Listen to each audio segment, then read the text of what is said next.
కంటికి smart care. మీ లుక్కి perfect pair. Mister Opticals, your style ఆ విజన్. తో పాటు బంగారు రాజు ఉన్నాడు అనమాట. రియల్ లైఫ్ లో బంగారు రాజు అండ్ స్క్రీన్ మీద కృష్ణవంశీ గారు. రమ్యకృష్ణ గారు ఎంత అందంగా ముద్దుగా పిలుస్తారు ఆ పేరుని. బంగారాజు బంగారాజు. మీ లైఫ్ లో రియల్ గా చెప్పండి, ఒక లైట్ మ్యాన్ గా ప్రవేశించారు ఇండస్ట్రీలోకి. ఆ లైట్ మ్యాన్ గా వెళ్లాల్సిన అంత అవసరం ఏమొచ్చింది మరి అప్పుడు మీకు? సినిమా ఫీల్డ్ లో ఉందామని వచ్చాము. మీరున్న టైంలో డబ్బుకు వెలకట్లేము, డబ్బుగా అది కావాల్సింది ప్రేమ అన్నారు కాబట్టి నిజంగా ఇప్పుడున్న ఇండస్ట్రీలో ఉందా ఆ ప్రేమ ఆప్యాయత? లేదా శాస్త్రి గారి గురించి అనుకున్నప్పుడు మనం అనుకుందాం, అంటే ఆయన లేనిది, ఆయన పెన్ను లేనిది కృష్ణవంశీ గారి సినిమా లేను అనేది. బట్ ఆయన పోయిన తర్వాత ఆ లోటు భర్తీ చేయగలిగింది మీ సినిమాలకి అంటే ఏ రైటర్ అని చెప్తారు? రాఖీ చూస్తే ప్రతి అమ్మాయి బాగా కనెక్ట్ అయ్యే సినిమా, అండ్ ఇప్పుడు సమాజం ఎలా ఉంటుందో గ్రహించి ముందే తీసిన ఒక సినిమా అని చెప్పుకోవచ్చు. ఆ టైంలో ముందే ఊహించి చేయటం కాదు, అప్పటికే ఉంది. ఇంతకన్నా ఎక్కువ ఉంది అప్పుడు. ఇప్పుడు ఓన్లీ మీడియా వల్ల ఎక్కువ ఫ్లేరప్ అవుతుంది. ఒక్కసారిగా రమకృష్ణ గారు కృష్ణవంశీ గారు విడిపోయారు, దూరం అయిపోయారు, విడాకులు తీసేసుకున్నారు. అది విన్నప్పుడు మీ ఇద్దరు రియాక్షన్ ఏంటి? ఇప్పుడు ఏం చేస్తున్నాడు మీ ఫ్యూచర్ హీరో? లండన్లో మురారి రీ రిలీజ్కి థియేటర్లోనే చాలా మంది పెళ్లిళ్ళు చేసేస్తున్నారు. అది చాలా తప్పు, చాలా చాలా తప్పు. వెళ్ళి తనకు ఒక పద్ధతి ఉంది. ఆమె సినిమాలు చూసి ఇలాంటి భార్యని చేసుకోవాలి, ఏమికే ప్రపోజ్ చేయాలి అనుకున్నారా? 5-6 years కోర్ట్షిప్ లాగా జరిగి ఆ తర్వాత ఎప్పుడో ఫైన్ డే చాలా క్యాజువల్గా చేసేసుకుందాం అని అంత ఫిక్స్ అయిపోయింది. ఇప్పుడే మురారి సినిమాకి ఇంత స్టోరీ చెప్పారు, 2 ఫ్యామిలీస్ ఎమోషన్స్ అని, మీ ఇద్దరు అలా చేసేసుకున్నారు.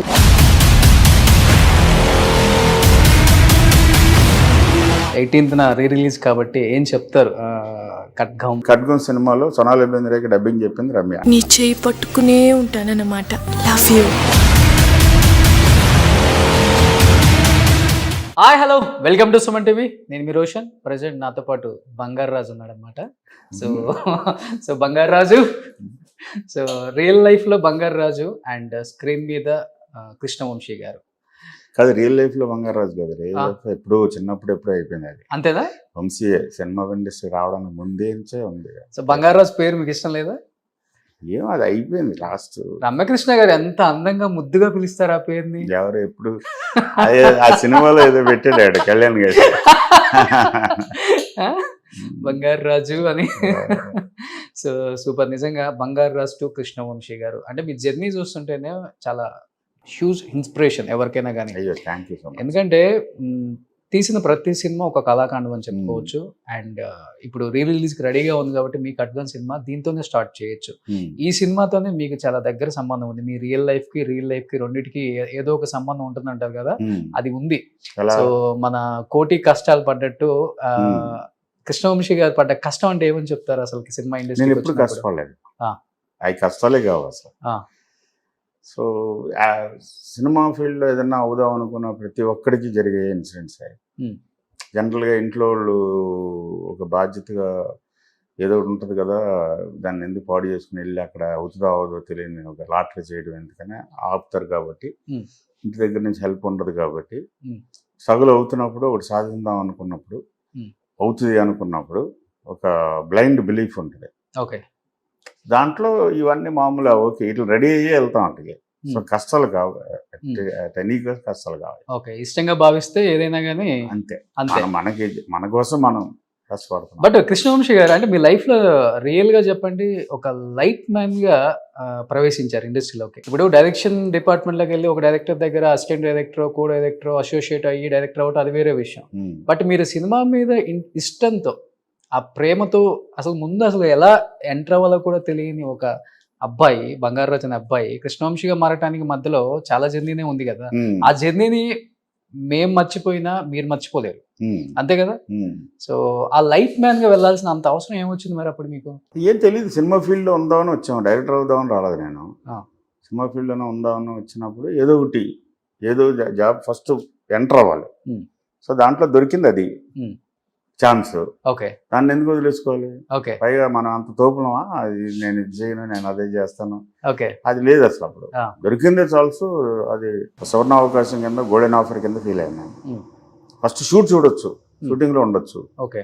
ప్లస్ ఇవన్నీ చేతితో పట్టుకుని ఆ ఫీల్ వేరేగా ఉంటుంది, ఎక్స్పీరియన్స్ వేరేగా ఉంటుంది, దాని ద్వారా వచ్చే ఇన్ఫర్మేషన్ వేరేగా ఉంటుంది. ఓకే. సో అందుకనే చేసే పనిలో చిన్నది పెద్దది అనేది ఏమి ఉండదు, పని చేసామా లేదా అనేది. ఆల్మోస్ట్ 24 క్రాఫ్ట్స్ లో ప్రతిదీ టచ్ చేశారు. ఇది అదే కాదనుకుంటా. లైట్ బాయ్ గా చేశాను, కెమెరా అసిస్టెంట్ గా చేశాను, అసిస్టెంట్ ఎడిటర్ గా చేశాను, సెట్ బాయ్ గా చేశాను, జూనియర్ ఆర్టిస్ట్ గా చేశాను. మిగతా చేయలేదు. ఇలాగ ఒక 5-6. ఓకే. సో అసిస్టెంట్ ఎడిటర్ గా చేశాను. కొంత 24 క్రాఫ్ట్స్ మీద పట్టు ఉంది, బాగా పట్టు ఉంది. కాబట్టి టైంకి అన్ని పంచువాలిటీ అవ్వాలి, ప్రొడ్యూసర్ నష్టపోకూడదు. ఇది బాగా సినిమా బాగా రావాలి, ప్రొడ్యూసర్ నష్టపోకూడదు. కానీ అలా నెగిటివ్ ఎందుకు ఆలోచించాలి? మంచి ఎఫెక్టివ్గా రావాలి, అనుకున్న టైంలో ఎవరి టైం వేస్ట్ అవ్వకుండా జరగాలి. ఇక ఆ తర్వాత మిగతాయి అంతే. డబ్బు అనేది ఎప్పుడు మన ఆలోచనలో ఉండదు. డబ్బు కాదు, మంచి వర్క్ చేయాలి. సో ఖడ్గం రిలీజ్ 18న, బట్ మురారి రిలీజ్ అంత మేరకు ఉంటుంది, అంత రీచ్ ఉంటుంది, అంత ఆడియన్స్ రెస్పాన్స్ ఉంటుంది అని ఎక్స్పెక్ట్ చేశారా? దీనికన్నా ముందు ఆల్రెడీ మురారి అయింది కాబట్టి. ఇప్పుడు ఉన్న స్టేట్ ఆఫ్ మైండ్ ఎలా ఉందంటే రోషన్, ఎక్స్పెక్టేషన్ లేదు.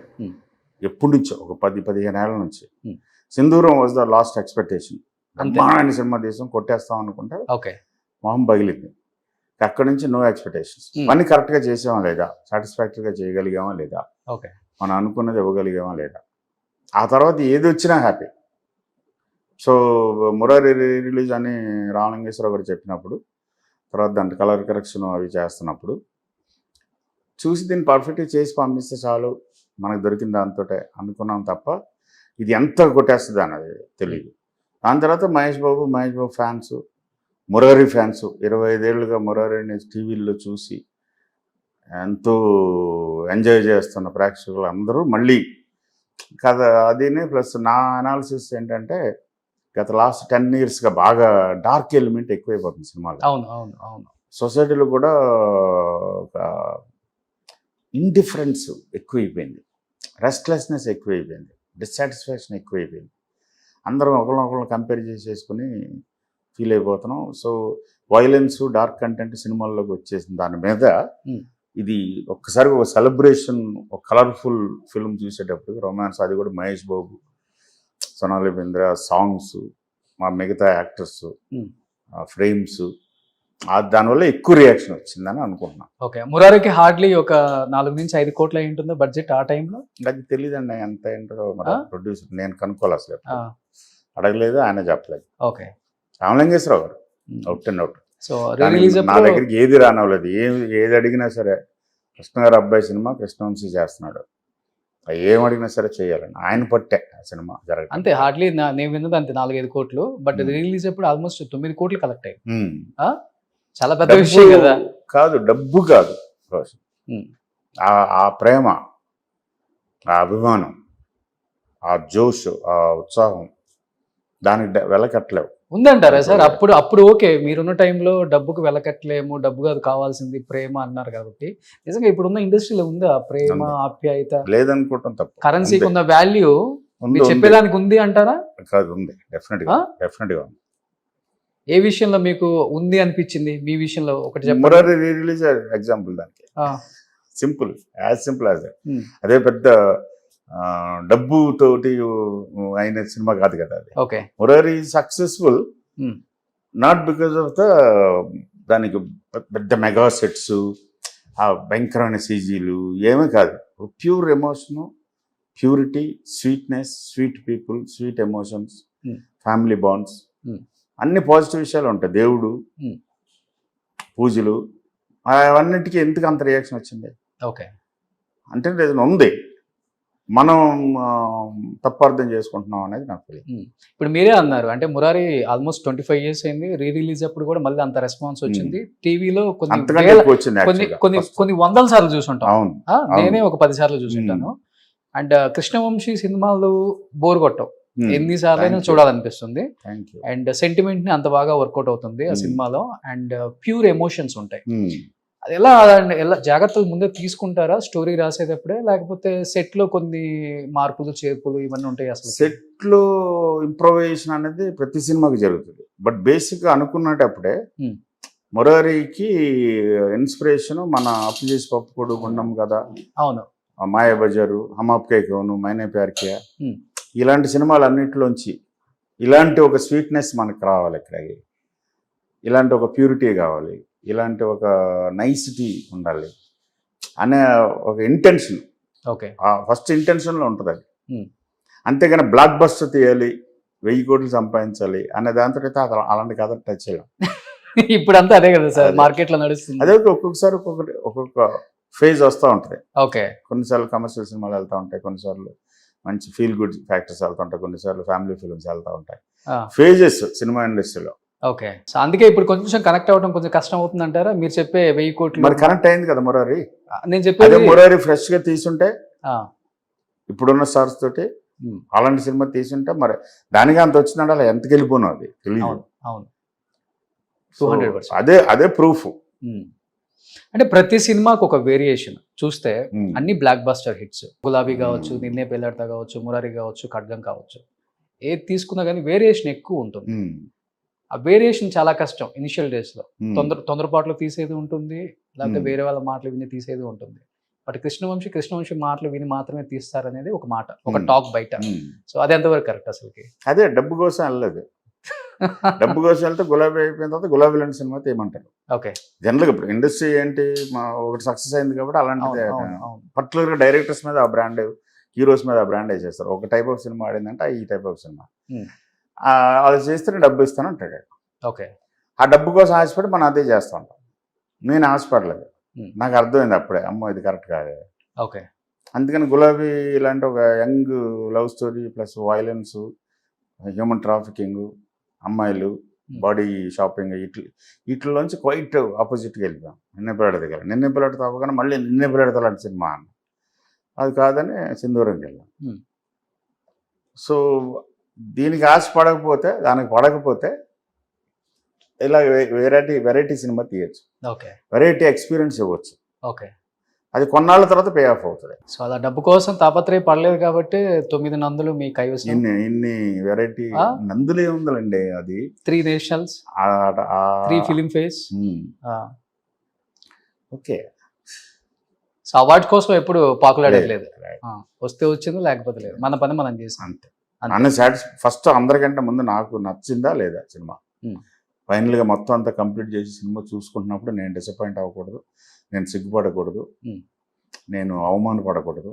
ఓకే, నేనే మంచి క్రిటిక్, దానికి కరెక్ట్గా ఉందా లేదా చూసుకుని నేను సాటిస్ఫాక్టరీగా ఉన్నాను అనే ఫీలింగ్ కోసం పనిచేస్తాను. సో ఇప్పుడు 22 years బ్యాక్ థియేటర్లో చూసినప్పుడే గూస్ బంప్స్ ఖడ్గం. ఇప్పుడు రిలీజ్ అన్నారు, ఇప్పుడు మార్పులు చేర్పులు చేసినప్పుడు, కలర్ కరెక్షన్స్ చేసినప్పుడు ఒక్కసారిగా చూసుకున్నప్పుడు ఏమనిపించింది మీకు ఆడియన్స్ పాయింట్ ఆఫ్ వ్యూలో? ఆడియన్స్ అంటే సపరేట్ కాదు రోషన్, నాకు ఇప్పుడు నేనే ఆడియన్స్. అందుకనే మనం ఆడియన్స్ కాకుండా లేము. మనం ప్రతి సినిమా చూస్తున్నాం, ప్లస్ ఈ సినిమా చాలాసార్లు చూసాం. మధ్యలో ఫ్రెండ్స్ వచ్చినప్పుడు పెడతా ఉంటారు యూట్యూబ్లోనూ, ఇది సరదాగా చూద్దాం అని చెప్పి, దాని గురించి ఎప్పుడు కంటిన్యూస్ డిస్కషన్. ప్లస్ 22 yearsగా every year January 26th, August 15th టీవీల్లో వస్తున్నప్పుడల్లా కూడా ఆ 2 రోజులు ఫేస్బుక్లోను ట్విట్టర్లోను నాకు డిస్కషన్లు జరుగుతూ ఉంటాయి. నేను రెస్పాండ్ అవుతూ ఉంటాను. అందుకని నాకు ఏంటంటే ఇప్పుడు కలర్ కరెక్షన్ జరుగుతున్న ఫీలింగ్ 22 సంవత్సరాలుగా ఇప్పుడు జనరేషన్ అంతా కూడా టీవీస్లో చూసారు, సినిమాని చూసి ఎంజాయ్ చేశారు. ఇప్పుడు వాళ్ళకి బిగ్ స్క్రీన్ ఎక్స్పీరియన్స్ చాలా థ్రిల్లింగ్ ఉంటుందేమో అనిపించింది. సో ఇప్పుడు నేను సినిమా చూసినప్పుడు నాకు గూస్ బంప్స్ అంటే ఆ ట్రైన్ సీన్ అనేది గూస్ బంప్స్. అసలు థియేటర్లో ఒక్క సెకండ్ కూడా ఐ బ్లింక్ చేయలేము అనమాట. మీకు గూస్ బంప్స్ అనిపించిన సీన్ అంటే అప్పుడు చేసేది ఎప్పుడు, ఇప్పుడు కాదు? ఏం గుర్తులేదు, ప్రతి సీన్ ఎంజాయ్ చేశాను నేను, ప్రత్యేకంగా అలాగానే ఏం లేదు. ఉన్న మన యాక్టర్స్ చెప్పుంటారు కదా, ఈ సీన్ మటుకు చంపేశారు కృష్ణవంశీ గారు, చాలా అమేజింగ్ అనిపించింది. చాలా సీన్ల గురించి చెప్తారు, అలాగా ఒకటి కాదు, పర్టికులర్గా ఒకటి పిన్ పాయింట్ చేయలేదు. ఇప్పుడు మీ సినిమాల్లో కాస్టింగ్ కంపల్సరీ మీరే చూసుకుంటారా? ఎందుకంటే ఆ ఆర్టిస్టులు మీరు రాసిన క్యారెక్టర్కి మీ సినిమాలో సెట్ అయినట్టు ఏ సినిమాలో సెట్ అయిన అరే, ఆర్టిస్ట్ thank నేను you. ఎక్కడ చూడలేదు. Thank you. అంత పర్ఫెక్ట్గా ఉంటుంది. కోటి అంటే కోటి. సో ప్రకాష్ రాజ్ గారు క్యారెక్టర్, శ్రీకాంత్ గారు అంటే శ్రీకాంత్ గారిని అప్పటి వరకు అలా చూడలేదు కూడా. అవును. అప్పుడు దాకా ఒక లవర్ బాయ్ ఇమేజ్ ఉన్న, ఒక రొమాంటిక్, అవును, ఒక అవును. ఫ్యామిలీ అనుకున్న శ్రీకాంత్ ఒక్కసారిగా టర్న్ అయ్యి మీరు అలా చూపించగానే థియేటర్లో ఆయన కళ్ళల్లో రెడ్ కలర్ లో ఒక తెలియని ఒక ఇది ఉంటుంది చూసారా అవును, అవును. థియేటర్లో ఆ సీన్ థ్యాంక్ చూస్తే you so much. Thank you so much. Srikanth గారి రియాక్షన్ ఏంటి అసలు ఆ టైంలో? మీరు ఆయనదే కావాలి. శ్రీకాంత్ మేబీ ఆ టైంకి శ్రీకాంత్కే ఏంటి ఈ క్యారెక్టరు ఓకేనా, నీకు ఓకేనా అని అన్నాడు ఫస్ట్లో. నీకు ఓకేనా సీరియస్ క్యారెక్టరా, పర్ఫెక్ట్గా ఉంటుందా, ప్రాబ్లం. అప్పటికే చాలాసార్లు ముందు నుంచి నాకు పరిచయం. శ్రీకాంత్ మధు ఫిల్మ్ ఇన్స్టిట్యూట్లో ట్రైన్ అవుతున్నప్పటి నుంచి పరిచయం నాకు. సో కనపడినప్పుడల్లా కొంచెం క్లోజ్ అయిన తర్వాత నీతో యాక్షన్ ఫిల్మ్ చేయాలరా అని అనేవాడిని. అది ఫిజిక్ బాగుంటుంది, ఫిట్ బాగుంటుంది, ఫైట్స్ బాగా చేయగలడు, డైలాగ్ బాగా చెప్పగలడు, ఎక్స్ప్రెషన్ బాగా ఉంటుంది, ఒక ఓవరాల్ లుక్, ఒక హ్యూమన్ లుక్ ఉంటుంది. సో దాంతో చేయాలరా, ఏం సినిమాలు చేస్తున్నారా అని అంటూ ఉండేవాడిని. నువ్వు చేయి అనేవాడు. సో అది ఎప్పుడైతే కుదిరిందో నాకు ఆల్రెడీ ఆ ఐడియా ఉంది కాబట్టి యాక్టర్గా వాడి తాలూకు ప్లస్ పాయింట్స్ మైనస్ పాయింట్స్ అన్ని నేను అబ్జర్వ్ చేశాను కాబట్టి ఇది దానికి ఈజీ అనిపించింది casting. But as an actor గా ఆ సినిమా తర్వాత ఆయన ఇమేజే మారిపోయింది. అప్పుడు దాకా ఫ్యామిలీ లాగే చూసాను అవును. శ్రీకాంత్ గారిని, అవును. కంప్లీట్ ఇమేజ్ మార్చేశారు. ఇప్పటికీ ఖడ్గం అంటే ఫస్ట్ గుర్తొచ్చేది శ్రీకాంత్. సో సైలెంట్ గా కూడా ఇంత వైలెంట్ చేయొచ్చా అనేది. బట్ మీ రియల్ లైఫ్ లో ఉందా ఇప్పుడు మురారిలో ఉన్న సోనాలి బింద్రే టైప్ కానీ, లేకపోతే ఇక్కడ ఉన్న సోనాలి బింద్రే మీ రియల్ లైఫ్ లో అలా రమ్య గారి గురించి ఎప్పుడైనా పాటలు పాడటం, చెప్పమ్మ పాటలు కానీ, నువ్వు కానీ? ప్రతి వైఫ్ అండ్ హస్బెండ్, ప్రతి లవర్స్ మధ్య కొన్ని స్వీట్ నథింగ్స్ ఉంటాయి. దాన్ని సేల్స్ పెట్టకూడదు, ఓకే, బయట పెట్టకూడదు, పర్సనల్ ఎక్స్పీరియన్స్. సో మీరు రియల్ లైఫ్ లో పాడిన పాట అదేనా? అదే చెప్తున్నా కదా, సేల్స్ పెట్టకూడదు అని. సార్, అందరూ కృష్ణవంశీ గారు అంటే ఆ పేరుకే ఎందుకో తెలియని ఒక భయం అయితే ఉంటుంది బయట. మనిషి చూస్తేనే చాలా స్వీట్. ఎందుకు బయట అది క్రియేట్ అయిపోయింది మార్కెట్ లో? మీరు నాకు తెలియదు, మేబీ నేను చేసిన సినిమాల వల్ల ఉండొచ్చు, మేబీ. బట్ నన్ను చూసి ఎవరిని భయపడతారంటే నాకు నమ్మశక్యం కాదు, నవ్వు వస్తుంది పైకి. ఎవరైనా చెప్తూ ఉంటారు కదా మీకు? చెప్తారు కానీ అదే ఇవన్నీ 10 సంవత్సరాల క్రితం అమాయకంగా నమ్మేసేవాడిని, ఇప్పుడు నమ్మట్లేదు. వద్దులే. ఏ సినిమా తర్వాత నమ్మటం మానేసారు? సింధూరం తర్వాత. బట్ ఇప్పుడు కృష్ణవంశీ గారు సినిమాలు అంటేనే సాహిత్యానికి పెట్టింది పేరు. సిరివెన్నెల సీతారామ శాస్త్రి గారు పెన్ను పెట్టందే కృష్ణవంశీ సినిమా ముందుకెళ్ళదు. ఇది ఉంది కదా, అర్ధ శతాబ్దపు అజ్ఞానాన్ని స్వతంత్రం అందామా అని, అది ఒక పాట రూపంలో కాకుండా అక్కడక్కడ వాడిన విధానం వేరే లెవెల్. ఎందుకు దాన్ని పర్ఫెక్ట్ గా, అంటే ఇది ఉందా దానికి ఆ సాంగ్ రూపంలో పెట్టకుండా అక్కడక్కడ వాడటానికి అని? ఆ సినిమా షూటింగ్, పోస్ట్ ప్రొడక్షన్ మొత్తం ఫినిష్ చేసి కాపీ తీసిన తర్వాత ప్రతి సినిమా గురువుగారికి చూపిస్తాను.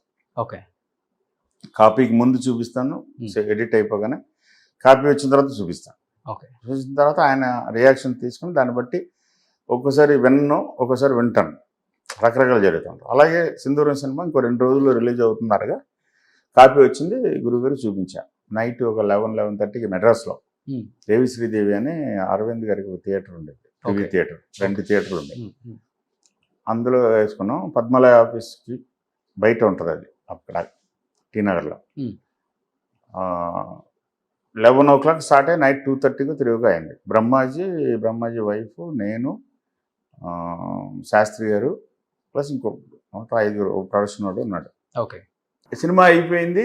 ఆయన సీరియస్గా బయటకు వచ్చేసి ఆ రోడ్డు మీద తిరుగుతున్నారు. నైట్ 2:30కి ఎవరు ఉంటారు కదా, రోడ్డు మీద తిరుగుతున్నారు. నేను లోపల ప్రింట్ అంతా ప్యాక్ చేయించి బ్రహ్మాజీ వాళ్ళు వెళ్ళిపోయారు. బయటకు వచ్చి ఏంటి గురించి అంటే, సరిపోవట్లేదురా నువ్వు ఇదంతా డిస్కస్ చేస్తున్నావు అని తెలియదు నాకు, సినిమా దీనికి ఇంకో పాట కావాలి, పేపర్ ఏమన్నా ఉన్నాడు. పాట ఇప్పుడు అంటే నేనేం చేయను, ఎక్కడ చేయనా, లేదు అర్జెంట్గా పేపర్ ఏదైనా ఉండి, పేపర్ గురించి అని చూస్తే రోడ్డు మీద సిగరెట్ ప్యాకెట్ ఉంది. అది తీసి ఓపెన్ చేసి ఇచ్చాను, పెన్ ఇచ్చి. ఆ పెన్ ఉంటుంది ఆయన చేతిలో. దాని మీద రాశారు అర్ధ శతాబ్దపు అజ్ఞానాన్ని స్వతంత్రం అందామా. ఓకే, గూస్ బంప్స్ కదా, అదిరిపోయింది గురించి. పద ఇంటికి వెళ్ళి వెంటనే రాసేస్తాను. మార్నింగ్ ఇంటికి వెళ్ళిన తర్వాత ఆల్మోస్ట్ ఒక హాఫ్ అన్ అవర్లో అయిపోయింది. Hmm. 2 రోజులు రిలీజ్. 2 రోజులు అంటే 3వ రోజున రిలీజ్ ఆ రోజు నుంచి. సో అప్పటికప్పుడు శ్రీగారిని లేపి మార్నింగ్ రికార్డింగ్ రా, సాంగ్ చేయాలి, బాలుగారు కావాలి. బాలుగారితో అప్పుడు నేను పని చేయలేదు, కానీ ఈ పాట బాలుగారు పాడితేనే కరెక్ట్గా ఉంటుంది అని అంత ఆల్ ఆఫ్ ఎ సడన్ కొన్ని అవర్స్ ముందు బాలుగారు అంటే దొరకదు. అప్పుడు భయంకరమైన బిజీ 5-6 పాటలు రోజు అన్నీ. వీడి చిరాకు పడ్డా, ఎప్పుడైనా కాదు అర్జెంటుగా ఇది కావాలంటే అప్పటికప్పుడు లేచి వచ్చి ఒక 5 o'clockకి మొత్తం చూసి, సరే నేను ఏదో పడతానని వెళ్తే బాలుగారు అంటే కుదరదు అది. మళ్ళీ శాస్త్రి గారితో ఫోన్ చేయించి, సో బాలుగారు అంటే సరే మన కోదండపాణికి వచ్చాం మనం, ఆయన థియేటర్ ఉండేది అక్కడ, ఏదో గ్యాప్లో వచ్చి చేసేస్తాను అని ఆయన వేరే స్టూడియో నుంచి 9-9:30కి వచ్చేటప్పటికి ఇంకా మ్యూజిక్ చేస్తున్నాడు. ఆయన రాశారు పాట రాసినప్పుడే 6 చరణాలతో 7 చరణాలతో రాశారు. సో ఏం చేయాలి, 2 చరణాలతో ఒక పాట ఫినిష్ చేయడం కాదని టైటిల్స్లో కొంత వాడి అక్కడి నుంచి మళ్ళీ అక్కడక్కడ పోస్ట్ చేయడం కోసం మళ్ళీ మిక్సింగ్ థియేటర్ ఉన్న ఏదో సినిమా ఉంటుందో రౌడీజం చేసి దానికి ఎంటేజ్ బయటికి మిక్సింగ్ థియేటర్కి వెళ్ళి ఈ సాంగ్ పోస్ట్ చేసి అది డాల్బీలో చేసాం సింధూరం. మళ్ళీ దాన్ని కాపీ తీసి మళ్ళీ ల్యాబ్కి వెళ్ళి, అసలు మామూలు టెన్షన్ కాదు. ఓకే. చదువుతూ ఉంటేనే అనిపించింది బాబా ఏం పాట అది. బట్ ఆయన తర్వాత అలా వచ్చిన పాట అది. ఓకే. సో అలా పుట్టింది సినిమాలో మొత్తం హైలైట్ అయింది కేవలం అది. ఇప్పటికీ ఆ సినిమా చూస్తున్నప్పుడు అది మాత్రం మన మైండ్లో ఎక్కువ ఉంటుంది. గ్రేట్ సార్ ఇది. బట్ ఆయన సరిగ్గా అలాగే ఖడ్గంలో టైటిల్ సాంగ్. అవును, సూపర్. చాలా రాస్తే అది అక్కడక్కడ పోస్ట్ చేసుకుంటే వెళ్ళాను. అవును. సో ఖడ్గం అంటే ఏంటి, దేశభక్తి అంటే ఏంటి, దేశ తత్వం అంటే ఏంటి, భారతీయం అంటే ఏంటి, భారతీయ తత్వం ఏంటి, నేషనలిజం ఏంటి, పెట్రియాటిజం ఏంటి, ఇండియన్ యాటిట్యూడ్ ఏంటి, మన యాటిట్యూడ్లో మన ఎమోషన్స్ ఏంటి, మన ఎమోషన్స్ తాలూకు పవర్ ఏంటి, దాన్ని మనం ఎంతో యూజ్ చేస్తున్నాం, అది అంతా కూడా రాసుకొస్తే మళ్ళీ మొత్తం అంతా పోస్ట్ చేసేసాను. చాలా గొప్పగా ఉంటుంది. ఓంకారనాదం అనేది సాంగ్ టైటిల్స్ దగ్గర నుంచి ఖడ్గంలో చాలా బాగుంటుంది. అంటే పాకిస్తానీ ఇండియా మీద అంత వైరాగ్యం చూపించారు కదా, ఎటువంటి గొడవలు బయట అంటే ఇలా ఉంటుంది, పాకిస్తాన్ ఇలా ఉంటారు, ముస్లిమ్స్ ఇలా ఉంటారు అనే దాని మీద ఎప్పుడు ఏం గొడవ జరగలేదు కాదు. ముస్లిమ్స్ అని అందరిని అవ్వలేదు, అందుకనే అమ్జద్ ఖాన్ క్యారెక్టర్ క్రియేట్ చేసింది. అమ్జద్ ఖాన్ లాంటి చాలా మంది ఉన్నారు ఇక్కడ, కానీ కొంతమంది మిస్గైడెడ్ యూత్ ఉన్నారు. వాళ్ళ పొలిటికల్ గెయిన్స్ కోసం, ఫైనాన్షియల్ గెయిన్స్ కోసం, పవర్ కోసం కొంతమంది వాళ్ళతో ఆడుకుంటున్నారు, వాళ్ళని అడ్డం పెట్టి. ఓకే, దాన్ని కరెక్ట్ చేయాలనేది అది తప్ప ఇది మతం పేరు మీద జరుగుతున్న కొంతమంది తాలూకు దుష్కృత్యాలు. ఓకే. సో బిఫోర్ శాస్త్రి గారి గురించి అనుకున్నప్పుడు మనం అనుకుందాం, అంటే ఆయన లేనిది, ఆయన పెన్ను లేనిది కృష్ణవంశీ గారి సినిమాలు లేను అనేది. బట్ ఆయన పోయిన తర్వాత ఆ లోటు భర్తీ చేయగలిగింది మీ సినిమాలకి అంటే ఏ రైటర్ అని చెప్తారు? ఏం తెలియదు, నేను ఇంకా పనిచేయడం స్టార్ట్ చేయలేదు. ఆయన పోయిన తర్వాత చేశారు కదా, రంగమార్తాండ చేశారు. రంగమార్తాండకి ఆల్రెడీ రాసేసి ఉన్నారు ఆయన. సో దానికి కంప్లీట్ అయిపోయింది. దాని తర్వాత ఇంకా కొత్త సినిమా స్టార్ట్ చేసినప్పుడు ఇప్పుడు లేకపోతే టైం ఆగదు కదా. అవును, నెక్స్ట్ ఏదో ఒక దాంతో వెళ్ళాలి ముందుకి. ఓకే. ఇంకా బ్రిలియంట్ రైటర్స్ ఉన్నారు, శాస్త్రి గారితో కంపేర్ చేయలేం, బట్ మనకి చాలా బ్రిలియంట్ రైటర్స్ ఉన్నారు. వాళ్ళని పట్టుకుని మళ్ళీ ఏదో తంటాలు పడాలి. ఓకే. సో మీకు షింక్ అవుతారంటారా ఇప్పుడున్న రైటర్స్? ఆల్రెడీ నేను ఇప్పుడు చంద్రబోస్తో చేశాను, అనంత్ శ్రీరామ్తో చేశాను, సుద్దాల అశోక్ తేజతో చేశాను, చిరావుల విజయ్ కుమార్తో చేశాను, శక్తితో చేశాను, కొత్త వాళ్ళతోటి బాగా కొత్త వాళ్ళతో లక్ష్మీ భూపాల్ పాటలు రాశాడు, చాలా మంది తోటి పనిచేశాను. ఆ ప్రాబ్లం లేదు. సో కృష్ణవంశీ గారు, మీ ప్రతి సినిమాకి ఒక మెసేజ్, ఒక అవేర్నెస్ రెండు ఉంటుంది. రాఖీ చూస్తే ప్రతి అమ్మాయి బాగా కనెక్ట్ అయ్యే సినిమా, అండ్ ఇప్పుడు సమాజం ఎలా ఉంటుందో గ్రహించి ముందే తీసిన ఒక సినిమా అని చెప్పుకోవచ్చు. ఆ టైంలో ఒక రకంగా చెప్పాలి అంటే దానికి కర్త కర్మ క్రియ అంటే మీరేనే చెప్తారా, లేకపోతే వెనక నుంచి ఎవరైనా నడిపించిన శక్తులు ఉన్నారా? ఫస్ట్ ఆఫ్ ఆల్ ముందే ఊహించి చేయటం కాదు, అప్పటికే ఉంది, కొన్ని వందల సంవత్సరాలుగా ఉంది. హరాస్మెంట్ ఆఫ్ ఉమెన్, టార్చర్ ఇంతకన్నా ఎక్కువ ఉంది. అప్పుడు ఎక్కువ ఉంది. ఎక్స్ప్లెయిన్ ఇప్పుడు ఓన్లీ మీడియా వల్ల ఎక్కువ ఫ్లేర్ అప్ అవుతుంది. ఓకే. అప్పుడు మీడియా లేదు కాబట్టి ఎక్కడ చెప్పుకోవాలో తెలియదు కాబట్టి అని చాలా మంది, ఇప్పుడు కూడా చాలా మంది ఆగిపోతున్నాం, చాలా మంది చెప్పుకోవట్లేదు. సో మనిషి ఉన్నంత వరకు, ఆడమ్మగా ఉన్నంత వరకు అది జరుగుతూనే ఉంటుంది. అది ఇవాళ కదా, ఇంకో 50 సంవత్సరాల దాకా కూడా జరుగుతాయి. తర్వాత ఆ కథ రాధాకృష్ణ అని ఒక అతను నాకు అప్పటికి 10 సంవత్సరాల ముందు చంద్రలేఖ టైంలోనే సింధూరం టైంలోనే చెప్పాడు, ఎవరో పంపించి నువ్వు విన్ని చాలా బాగుందిరా, బట్ నేను నా సొంత కథలు చేసుకుంటాను, వేరే కథలు చేయను ముందే చెప్పాను. అయినా సరే మీరు వినండి సార్, మీరు ఒకసారి వింటే నేను వంశీ గారు చెప్పుకున్నాను అని నాకు సాటిస్ఫాక్షన్ ఉంటుందంటే విన్నాను. చాలా బాగుందిరా అంటే, కానీ పక్క రాగా ఉంది. వాడు ఓన్ ప్లేసు సూర్యరావుపేటలో చేస్తుంది. అప్పటికే నాకు చెప్పింది 4:30 గంటలు చెప్పాడు కదా, అది అలా ఉండిపోయింది. సరే నేను చేయను. తర్వాత తారక్ తోటి సినిమా చేయాల్సి వచ్చినప్పుడు ఎలాంటి సినిమా చేయాలి అన్నప్పుడు ఆ తారక్ అంటేనే ఒక పవర్, ఒక ఫోర్స్ అది. అండ్ మల్టీ టాలెంటెడ్, బ్రహ్మాండమైన డ్యాన్సరు, బ్రహ్మాండమైన డైలాగ్స్ చెప్తాడు, మెమరీ పవర్ అద్భుతం, పెర్ఫార్మింగ్ స్కిల్స్ అద్భుతం. సో ఇట్లన్నిటికీ సరిపోయేది పడాలి. అప్పుడు అది గుర్తొచ్చి దాన్ని రివైవ్ చేసి రాధాని పిలిపించి మళ్ళీ మొత్తం ఎక్కడెక్కడో తిరుగుతున్నాడు. అప్పటికే దాని మొత్తం కథ రాసుకుని నేను ఆ కథను మొత్తాన్ని పూర్తిగా మార్చి అడాప్ట్ చేసి కొన్ని క్యారెక్టర్స్ కొన్ని సీక్వెన్స్లు మాత్రం తీసుకుని మళ్ళీ ఫుల్ స్క్రీన్ ప్లే రీవర్క్ చేసి కొంత ఈ ఎలిమెంట్స్, సాంగ్స్, ఫైట్స్ ఇవన్నీ కూడా ఇన్కార్పొరేట్ చేసి చేసింది. సో క్రెడిట్ రాదా, అది సోర్సు హార్ట్ రాదా ఐడియా. దాన్ని నేను అడాప్ట్ చేసి మన తాలూకు ఎక్స్పీరియన్స్లు, మన రియాక్షన్స్ కూడా యాడ్ చేసి ఎన్టీఆర్ పవర్కి అప్పచెప్పాం. అంటే స్టోరీ నెరేట్ చేయగానే తారక్ ఫీలింగ్ ఏంటి అసలుకి? అప్పటి వరకు తనకు కూడా అది కొత్తనే చెప్పుకోవచ్చు అలాంటి ఒక స్టోరీ. తనకు కూడా పెద్ద సాహసం అది కూడా. లైక్ మనం శ్రీకాంత్ ఖడ్గంలో అనుకున్నట్లే ఏమనలేదు, బాగుందనే చేసేద్దాం అని అన్నాడు అంతే. పెద్ద అదే సీన్ ఉంటుంది సుహాసిని గారిని కాలుతుంది సీన్. రియల్ గా ఆ టైంలో కావాలి, ఆ ఎమోషన్స్ రావాలని తనిన సీన్ అయినా చాలా మంది చెప్తుంటారు బయట. షేర్ చేసిండే దాన్ని. అవును, తన్నలే, చంపేస్తాను అసలు. హాసిన్ గారు నాకు చాలా ఇష్టం. బట్ షేర్ చేసిండే ఎక్స్ట్రాడినరీ యాక్టర్. ఆ టైమింగ్ తెలుసు, ఎక్కడ వరకు వెళ్ళాలి కాలు, ఎక్కడికి వెనక్కి లాగేయాలని.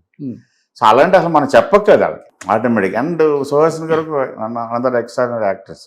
ఆ timing important. Okay, body reflex అంటాం, ఎంతవరకు కాల్ వస్తుంది. ఆ అమ్మకి ముందే చెప్పి ఇలా ఉంటుందమ్మా అని, ఓకే మీకు ఓకే అంటే చేద్దాం, లేకపోతే లేదు చేద్దాం, ఓకే బాగుందని చెప్పాను అన్న తర్వాత ఆ టైమింగ్ వాళ్ళిద్దరూ చూసుకున్నారు. అండ్ షాజీస్ అంటే terrific actor, very good human being.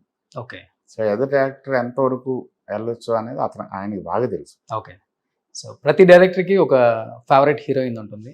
But ఆ ఫేవరెట్ హీరోయిన్తో వర్క్ చేయడం అనేది ఇంకొక పెద్ద డ్రీమ్ అని చెప్పుకోవచ్చు. అలా మీ లైఫ్లో జరిగిందా? రమ్య. ఓ, రమ్య గారు కాకుండా రమ్య గారు కాకపోతే నేను పనిచేసిన హీరోయిన్స్ అందరూ నాకు favourite heroines. Okay, they are beautiful angels. Devakani first Soundarya గారి పేరు చెప్తారా? సౌందర్య గారు కానీ, సోనాలి బెంద్రే కానీ, మహేశ్వరి కానీ, తబ్బు కానీ, సంగవి కానీ, గీత కానీ, ఇషా కొప్పి గారు కానీ, అండ్ సాక్షి శివానంద్ కానీ. ఫస్ట్ టైం తను వర్క్ చేసిన హీరోయిన్ పేర్లన్నీ గుర్తు పెట్టుకున్న one and only director Krishna Vamsi గారు. కాజల్ అగర్వాల్ కానీ, సింధు మేనన్ కానీ, జెనీలియా డిసోజా కానీ, సూపర్ గారు, భావన కానీ, మహాత్మలో. సో మర్చిపోతాను రమ్యకృష్ణ గారు ఫస్ట్ చెప్పారు. కాదు, నువ్వు అడిగిన ప్రశ్న సమాధానం చెప్పు. మర్చిపోతాను ఆమె పేరు ఫస్ట్ చెప్పారు. నువ్వు అడిగిన పేరు చెప్పాను, నువ్వు అడిగిన ప్రశ్నకి సమాధానం చెప్పు. Okay, but Ramya great actress, మంచి యాక్ట్రెస్ అని తెలుసు, కానీ ఎంత గ్రేట్ యాక్ట్రెస్ అనేది రంగమార్తాండలో పనిచేస్తున్నప్పుడు అర్థమైంది నాకు. Okay, great. శివగామి చూసినప్పుడు అనిపించలేదా? శివగామికి వెనకాల సపోర్ట్ ఉంది, బ్రహ్మాండం డైలాగ్ ఉంది, స్టేజింగ్ ఉంది, ఒక బ్రహ్మాండమైన క్యారెక్టరు. ఆటోమేటిక్ మిగతా వాళ్ళందరూ ఆవిడ వస్తే కింద కూర్చుని పోతారు. అది చూస్తుంటే ఎవరు చేసినా బాగానే ఉంటుంది అనిపిస్తుంది. ఓకే, ఈ సినిమాలో అవి ఏం లేవు, ఓన్లీ ఐస్, డైలాగ్ కూడా లేదు. ఓకే, ఐస్ తోటి చూపించాలి, అది కష్టం అంట. టూ ఎక్స్ట్రీమ్స్ అయ్యి, నీలాంబరి నరసింహలో ప్లస్ బాహుబలిలో శివగామి, ఈ రెండు ఒక హైట్స్.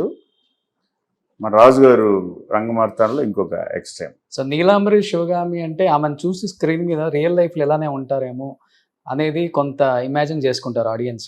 లేకపోతే అంటే అసలు రియల్ లైఫ్ లో రమ్యకృష్ణ గారు అంటే ఏమని చెప్తారు? చాలా ఫన్ లవింగ్ పర్సన్, చాలా soft, smart, and sharp, okay. Super sharp, Hmm. బాగా ఫన్ లవింగ్ అసలు.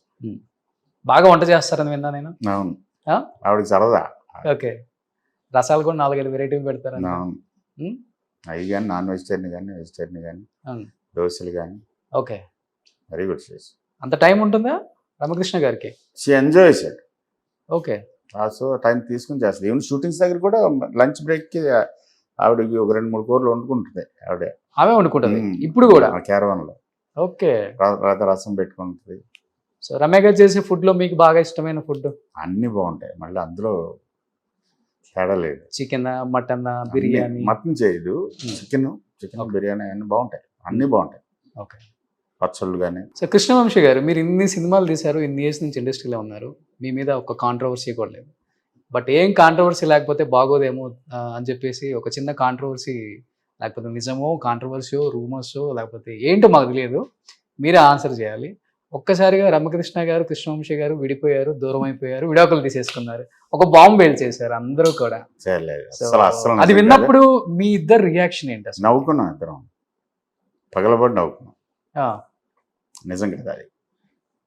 కాకపోతే దీనికి ఇప్పుడు ఎవరో కావాలని పుట్టించడం అది కూడా కాదు. ఇప్పుడు ఆవిడ చెన్నైలో ఉంటుంది, నేను హైదరాబాద్లో ఉంటున్నాను కాబట్టి లేదు సెపరేట్ అయిపోయారని అనుకుంటారు. కాదు, నాకు ఖాళీ ఉన్నప్పుడు నేను వెళ్తాను, ఆవిడ ఫ్రీ అయినప్పుడు అది నాకు తెలుసు.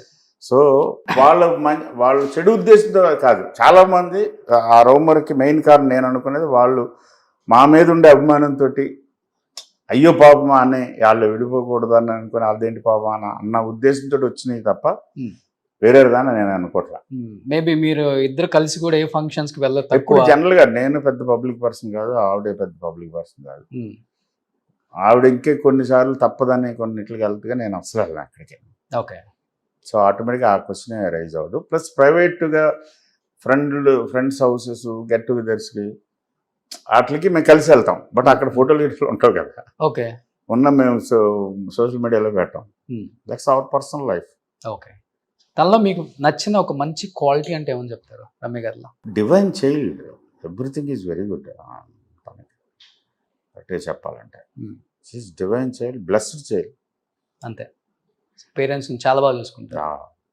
ఫ్యామిలీ మొత్తం ఫ్యామిలీ.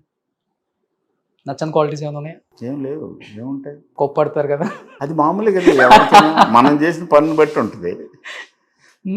మీరు భయపడతారు కదా రమ్య గారికి? అలాగేం కాదు, తను బాధపడకూడదు అనుకుంటాను. అంతేనా? భయపడుతుంది. సూపర్ హస్బెండ్ అబ్బా. చాలా మంది హస్బెండ్స్ అలాగే ఉంటారు, వైఫ్ని బాధ పెట్టడం ఇష్టపడతారని అనుకోవట్లేదు.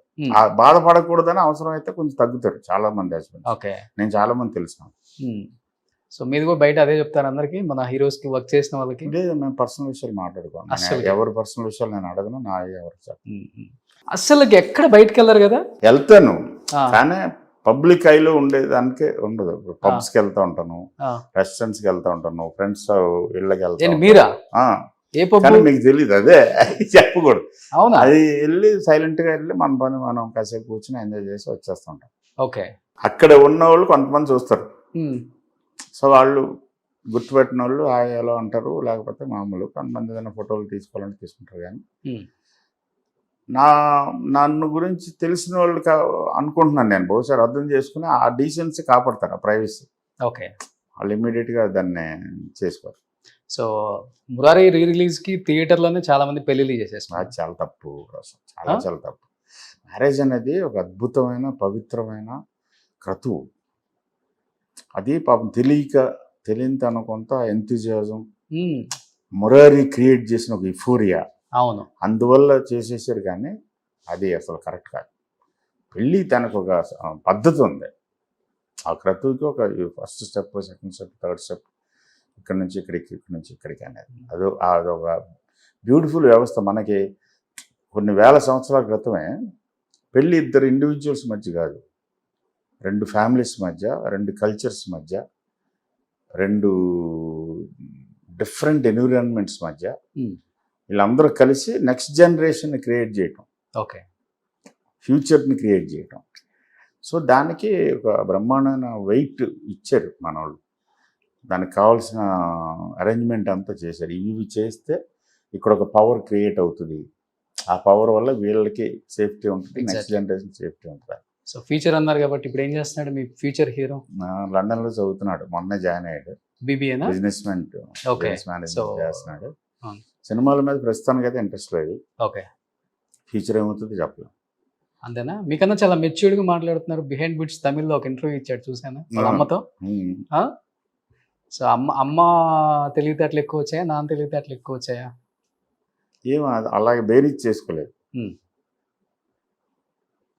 సో ఇద్దరు ఫ్యాక్టర్స్ ఉంటాయి. ఓకే, సో కొడుకంటే ఎక్కువ మీకు వాళ్ళ అమ్మ ఎవరు ఇష్టం? తెలివితేటలు ఎక్కువ వస్తేనే మంచిది యాక్చువల్గా నాకంటే కూడా.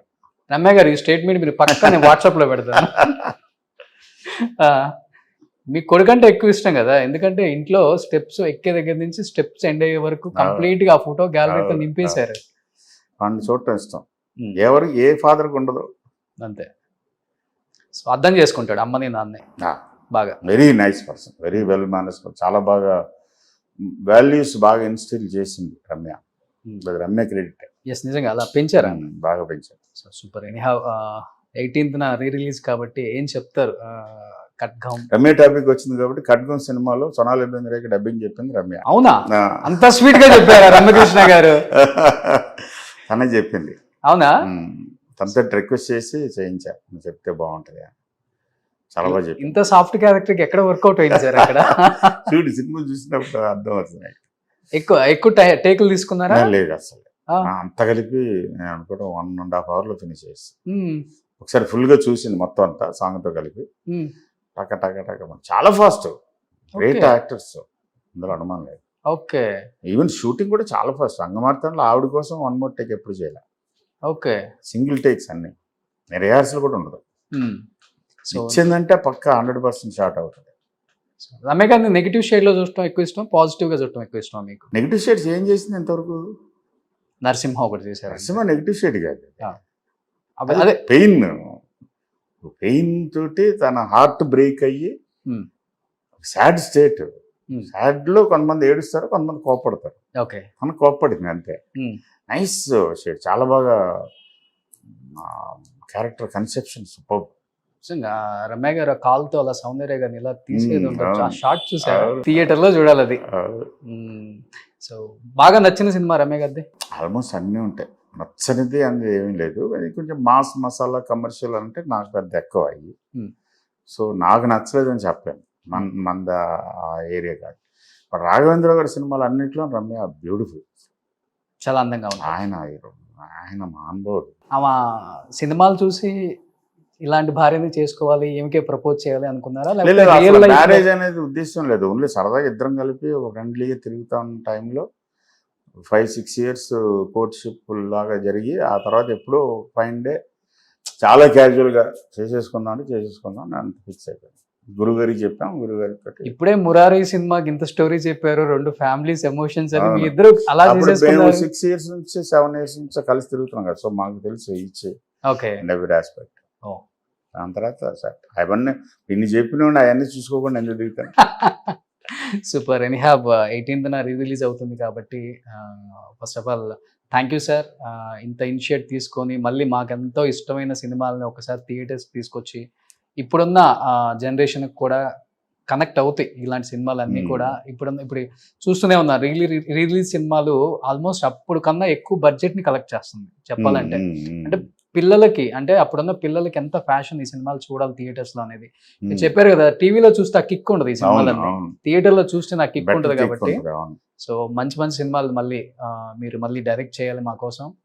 ఫ్యామిలీ సినిమాలు అంటేనే కృష్ణవంశీ అంటే ఫ్యామిలీ సినిమాలు, అలాంటి సినిమాలు చేయాలని మనస్ఫూర్తిగా కోరుకుంటున్నాను sir. Thank you so much. Suman టీవీలో మీ పర్సనల్ అండ్ బిజినెస్ ప్రమోషన్స్ కోసం కింది నెంబర్కి కాంటాక్ట్ చేయండి.